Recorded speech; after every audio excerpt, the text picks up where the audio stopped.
All right, so I've been trying to figure out the best way to do this. I think what we'll do is we'll get the vocabulary down in our notes, and then we'll do the examples and stuff in class.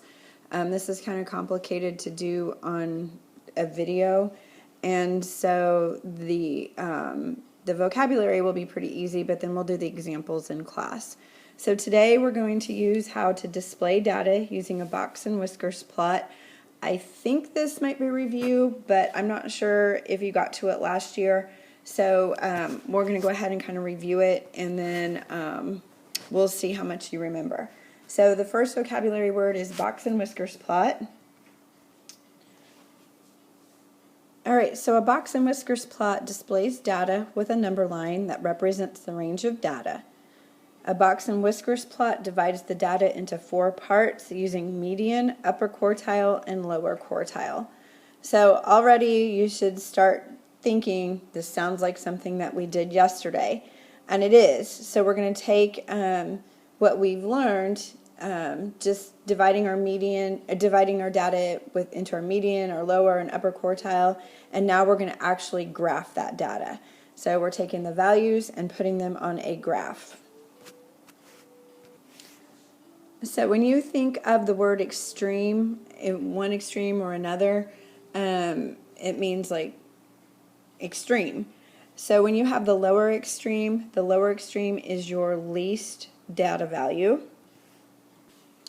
Your upper extreme is your greatest data value. Your lower quartile is the median of the lower half of data, and you know that from yesterday. So hopefully you're connecting that if we're talking about this for several days, that it must be pretty important, and it is.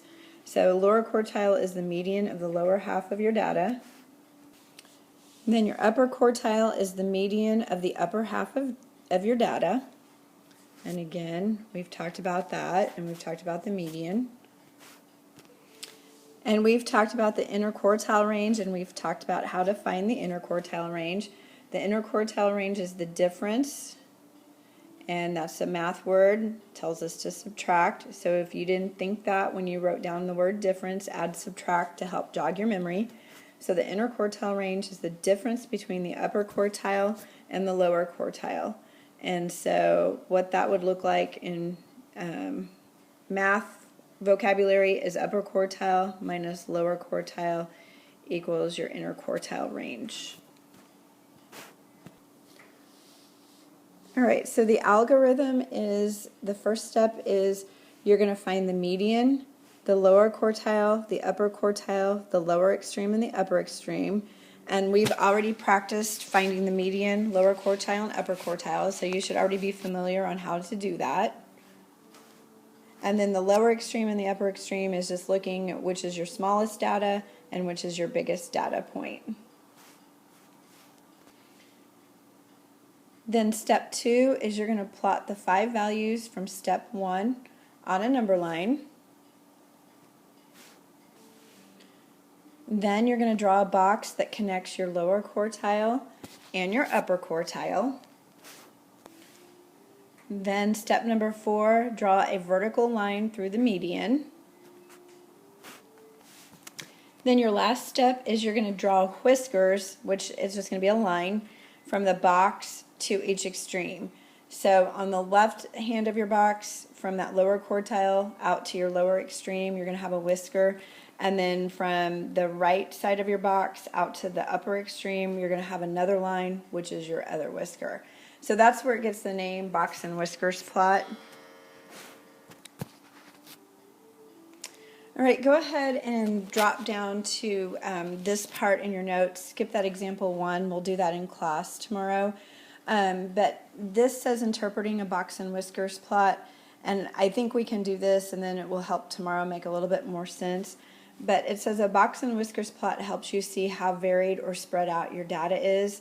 And so each one of these represents 1/4 of your data. So that whisker is 1/4 of your data. Then the next part of that box is 1/4 of your data. Then 1/4 and then 1/4. So even though these aren't equally 1/4, what it's supposed to do is show like how spread out your data is. So in this, you can tell that from the upper quartile to the upper extreme, the data is a little bit more spread out. And then from your lower extreme to your lower quartile, it's a little bit closer together.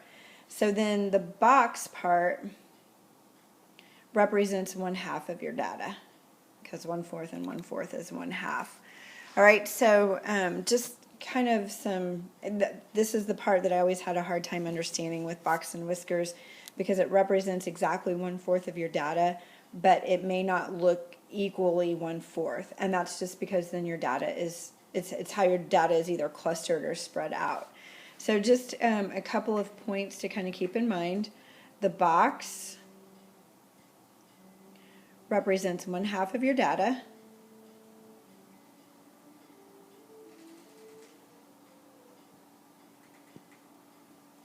And then each whisker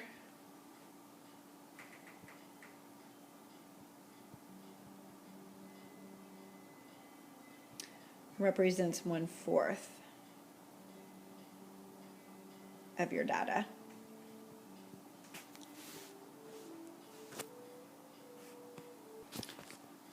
Okay, so I just wrote out what I just said, and I probably should have written it in red because it is important, but the box and whiskers represent how the data is spread out.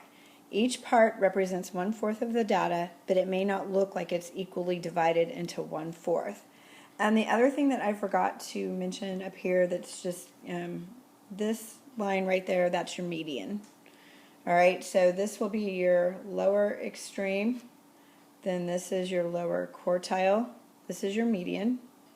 Then you have your upper quartile, and then you have your upper extreme. All right, so just kind of a preview of where we're going. You're familiar with most of these terms. Lower extreme and upper extreme are new terms, but I think they'll be self-explanatory. So tomorrow we'll come and look at our examples. If you have any questions about any of the vocabulary, come see me before class.